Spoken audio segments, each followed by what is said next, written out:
왜 우리는 무릎 꿇지 못합니까? 왜 인생의 위기를 그냥 한탄만 하고 있습니까? 왜 역전의 하나님을 믿지 못하고 하나님께 무릎 꿇지 못하십니까? 그 역사가들이요, 지난 1000년 동안 최고의 정치인을 뽑으라 그랬더니 모든 역사학자가 거의 다수결로 엘리자베스 1세가 지난 1000년 동안 최고의 정치적인 지도자라고 이야기한답니다. 여러분, 엘리자베스 1세는 그 엄마가요, 단두대에 처형당한 사람입니다. 그리고 왕이 될 가능성이 전혀 없는, 그래서 왕의 자식들 중에서도 가장 촉망받지 못했던, 그래서 이 사람은 왕이 안 될 거야. 왜냐하면 이 왕이 아내가 여러 명 있었는데 가장 그 권력이 없는 아내의 자식이었거든요. 그러니까 아무도 엘리자베스 1세가 왕이 될 거라는 생각을 안 했기 때문에 그 사람한테 줄도 되지 않았습니다. 그리고 이 엄마도 단두대에 처형됐고, 그런데 이 신하들이요, 허수아비 왕을 만들어서 자기들이 마음대로 하고 싶어가지고 가장 연약해 보이는 엘리자베스 1세를 왕으로 세운 거예요. 꼭두같이 만들려고.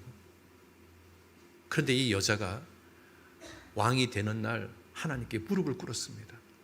하나님, 영국 최고의 왕이 되게 해달라고. 정말 역사에 길이 남을 수 있는 왕이 되게 해달라고. 그리고 매일마다 엘리자베스 1세는 하나님께 무릎을 꿇고 기도했답니다.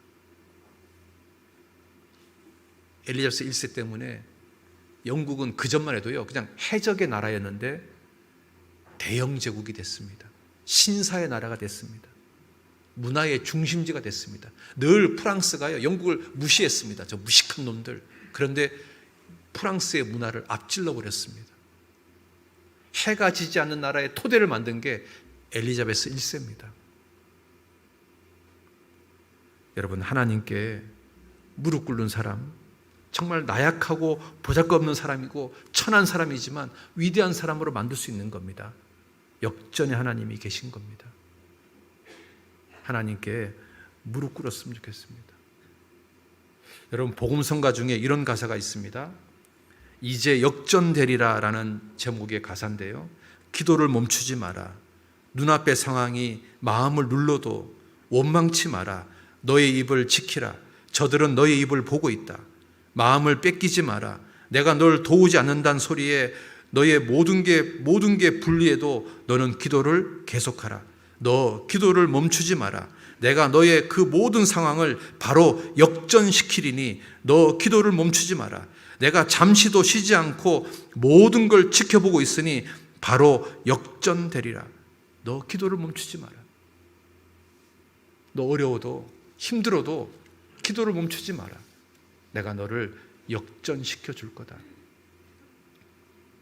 우리가 위기의 상황에, 어려움의 상황에서 기도한다면 하나님이 역전시켜 줄 겁니다.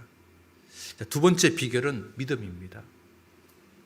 역전이 되는 또 한 가지 방법은 우리가 믿음을 갖는 겁니다. 특히 말씀을 믿는 겁니다. 여러분, 이삭이요, 흉년이 딱 들었을 때 애굽에 가려고 그랬습니다. 그때 하나님이 이삭한테 이렇게 말합니다. 이삭아, 너 애굽에 내려가지 마라.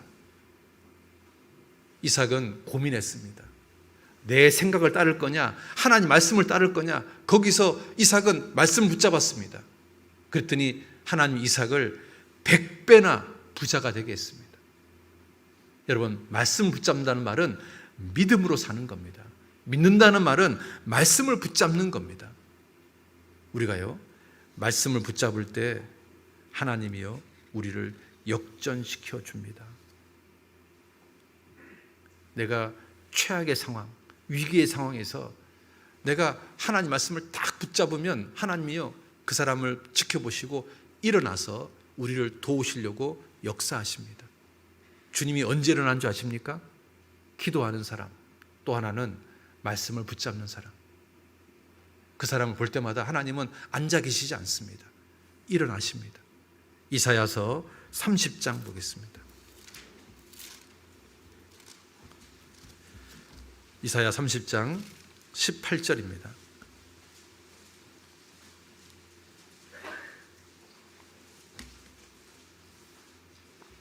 이사야 30장 18절 같이 봅시다. 그러나 여호와께서 기다리시리니 이는 너희에게 은혜를 베풀려 하시며 일어나시리니 이는 너희를 긍휼히 여기려 하심이라. 대저 여호와는 공의 하나님이시라. 무릇 그를 기다리는 자는 복이 있도다. 여기 뭐라 되어 있습니까? 일어나시리니. 왜 일어나시는 겁니까? 긍휼히 여겨 주시려고, 도와주시려고 일어나십니다. 내 상황을 역전시켜 주시려고 일어나십니다. 언제 일어나십니까? 말씀을 붙잡는 사람, 믿음으로 하나님께 나아가는 사람. 여러분, 룻기의 룻 아십니까? 룻은 남편이 죽었습니다. 젊은 여자입니다. 청상 과부가 됐습니다. 시어머니는 이제 고향 땅으로 가겠다고 합니다. 그런데 이 룻은 시어머니를 따라서 나섰습니다. 평생 가난하게 살지언정, 평생 과부로 살지언정 내가 하나님 믿고 살아야 되겠다. 룻은 앞이 캄캄한 인생입니다. 아무 희망이 없는 인생입니다. 그런데 이 룻은 하나님께 인생을 걸었습니다. 그리고 말씀을 붙잡았습니다. 하나님을 믿는 마음으로 하나님께 나갔습니다. 그런데 하나님이 이 룻을 도와주려고 일어나셨습니다. 조금 도와준 게 아닙니다. 조금 역전시켜준 게 아닙니다. 놀라운 역전을 시켰습니다. 예수님 족보에 나오는 여자가 되어버렸습니다.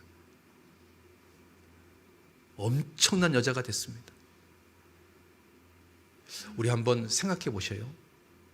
도대체 이 룻이란 여자는 이런 믿음이 어디서 나왔을까? 성경을 배운 것도 아닐 텐데, 우리처럼 설교를 들은 것도 아닐 텐데, 도대체 이 가련한 여자는 이런 기가 막힌 믿음이 어디서 생긴 것일까? 여러분, 놀랍지 않습니까? 우리는 매주일마다 설교 듣습니다. 매주 수요일마다 설교 듣습니다. 모임 때마다 설교 듣습니다. 개인적으로 성경을 봅니다. 집회 때마다 성경이 사실이라는 증거를 매일같이 봅니다. 그런데도 우리 믿음은 너무 작은데, 도대체 이 가련한 여자의 믿음은 어디서 생긴 걸까요? 우리처럼 주일 말씀 들은 것도 아니고, 우리처럼 수요 말씀 들은 것도 아니고, 우리처럼 전도 집회를 들은 것도 아니고, 우리처럼 믿음의 간증, 하나님 살아있는 역사가 있었던 간증을 들은 것도 아닌데, 도대체 이 가련한 여자는 이런 기가 막힌 믿음이 어디서 생긴 걸까요? 여러분, 너무 놀랍지 않습니까? 그 여자에 비해서 내 믿음이 너무 작은 것이 부끄럽지 않습니까? 왜 나는 믿음이 이거밖에 안 될까? 로마의 백부장은 어떻습니까? 그 로마의 백부장은 유대인이 아닙니다. 성경을 배운 사람이 아닙니다. 그런데 이 백부장은 뭐라고 말하냐면, 말씀만 하옵소서, 예수님이 감탄하는 믿음을 보여줬습니다. 도대체 이 백부장의 믿음은 어디서 온 걸까요? 유대인도 아닌데, 회당에서 설교를 들은 사람도 아닌데, 구약 성경을 읽어본 적도 없을 텐데, 도대체 이 로마의 백부장의 믿음은 도대체 어디서 온 걸까요? 거기에 비해서 내 믿음은 왜 이렇게 작을까요? 매주일 설교를 듣는데, 매주 수요일날 말씀을 듣는데, 매일 성경을 읽고 있는데, 매일 누군가의 간증을 듣는데, 우리는 성경이 사실이라는 증거를 신문을 통해서 확인하고 있는데 왜 내 믿음은 이렇게 작을까요? 도대체 이 가련한 룻의 믿음은 어디서 온 거고, 이 이방인 백부장의 믿음은 도대체 어디서 온 걸까요? 거기에 비해서 내 믿음은 왜 그렇게 작을까요? 우리가 역전의 하나님을 경험하려면 나한테 믿음이 있어야 되는데, 내가 말씀을 믿는 믿음, 말씀을 붙잡는 믿음이 있어야 되는데,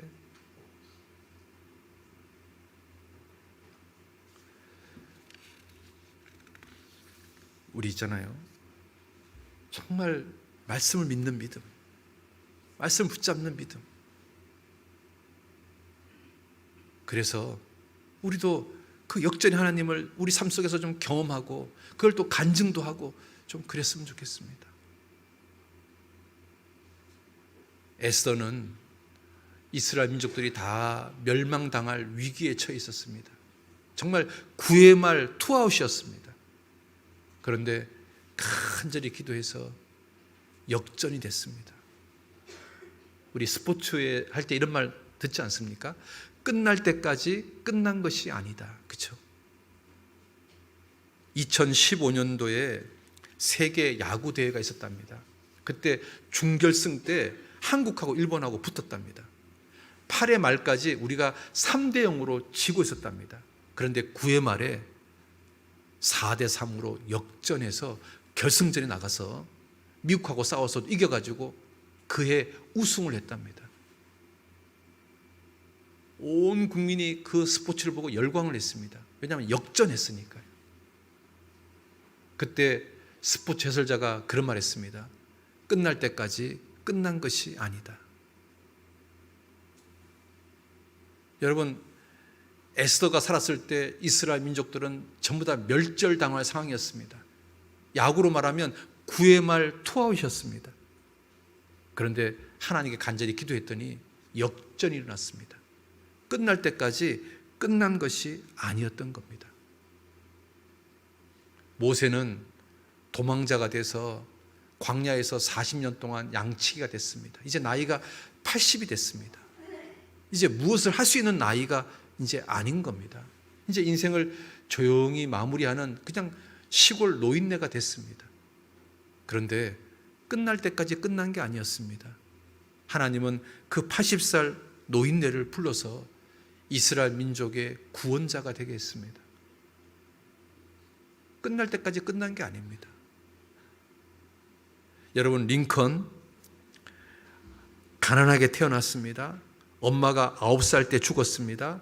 학교는 6개월 다녔습니다. 22세에 사업이 실패해서 그 빚을 갚는데 15년 걸렸습니다. 23세에 주의원 낙선했습니다. 24세에 또 사업이 실패했습니다. 26세에 사랑하는 여인이 죽었습니다. 27세에 신경쇠약과 정신분열증으로 고생했습니다. 29세에 의장 선거에 낙선했습니다. 31세에 대통령 선거에 낙선했습니다. 34세에 국회의원 선거에 낙선했습니다. 39세에 국회의원 선거에 또 낙선했습니다. 46세 상원의원 낙선, 47세 부통령 낙선, 49세 상원의원 낙선. 이 사람 인생에서 단 한 번도 성공한 적이 없습니다. 나이가 50이 될 때까지 링컨은 계속 실패했습니다. 그러다가 51세에 대통령이 됐습니다. 그런데 미국 사람들에게 물어보십시오. 미국 역대 대통령 중에서 가장 위대한 대통령, 가장 존경받는 대통령 누굽니까? 압도적인 1위가 링컨입니다. 이 사람은 50살 될 때까지 단 한 번도 인생에서 성공이라는 걸 해본 적이 없는 사람입니다. 그런데 51세에 대통령이 됩니다.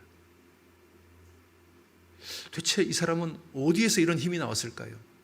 링컨이 뭐라고 고백한 줄 아십니까? 나는 늘 하나님께 무릎 꿇고 기도했다. 끝날 때까지 끝난 게 아닌 겁니다. 역전의 하나님이 계신 겁니다.